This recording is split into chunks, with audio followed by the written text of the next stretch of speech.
বাংলাদেশের রাজনীতিতে বহুল আলোচিত একটি নাম খাম্বা তারেক। কিন্তু এই নামটি কিভাবে এলো, কেনই বা তারেক রহমানকে এভাবে ডাকা হয়? এই প্রতিবেদনে তুলে ধরা হবে পুরো ইতিহাস ও রাজনৈতিক প্রেক্ষাপট। বাংলাদেশের রাজনীতিতে তারেক রহমান একটি গুরুত্বপূর্ণ ও আলোচিত ব্যক্তিত্ব।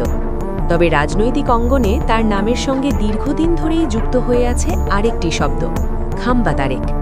এটি কোনো পারিবারিক নাম নয়, বরং একটি রাজনৈতিক ব্যঙ্গাত্মক উপাধি, যার পেছনে রয়েছে বিদ্যুৎ প্রকল্প সংক্রান্ত একটি বড় বিতর্ক। 2001 থেকে 2006 সাল পর্যন্ত বিএনপি জামায়াত জোট সরকারের সময় দেশে বিদ্যুৎ সংকট মোকাবেলায় দ্রুত ভাড়াভিত্তিক বিদ্যুৎ প্রকল্প গ্রহণ করা হয়। সেই সময়ে দেশের বিভিন্ন এলাকায় অসংখ্য বিদ্যুতের খুঁটি বা খাম্বা বসানো হলেও বহু জায়গায় দীর্ঘদিন বিদ্যুৎ সংযোগ দেওয়া হয়নি। ফলে সাধারণ মানুষের মধ্যে ব্যাপক ক্ষোভ তৈরি হয়। তখন লোকমুখে প্রচলিত হয়, খাম্বা আছে, বিদ্যুৎ নেই। এই প্রকল্পগুলো ঘিরে বড় অঙ্কের দুর্নীতির অভিযোগ ওঠে। বিরোধী দল ও বিভিন্ন মহলের দাবি, এসব প্রকল্পের মাধ্যমে কোটি কোটি টাকা লুটপাট হয়েছে এবং এর পেছনে তারেক রহমানের সংশ্লিষ্টতা রয়েছে।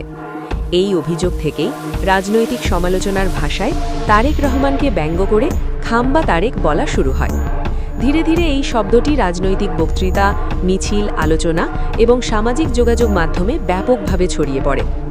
বিএনপি বরাবরই এসব অভিযোগ অস্বীকার করে আসছে এবং দাবি করছে এসব বিষয়ে রাজনৈতিক উদ্দেশ্য প্রণোদিত ও তারেক রহমানকে হেয় করার অপপ্রচার। অন্যদিকে ক্ষমতাসীন দলের নেতারা এই নামটি ব্যবহার করে তাকে আক্রমণ করে থাকেন। সব মিলিয়ে খাম্বা তারেক শব্দটি এখন বাংলাদেশের রাজনীতিতে একটি প্রতীকী রাজনৈতিক টার্মে পরিণত হয়েছে, যা বিদ্যুৎ প্রকল্প ঘিরে দুর্নীতি বিতর্কের সঙ্গে ওতপ্রোতভাবে জড়িয়ে আছে।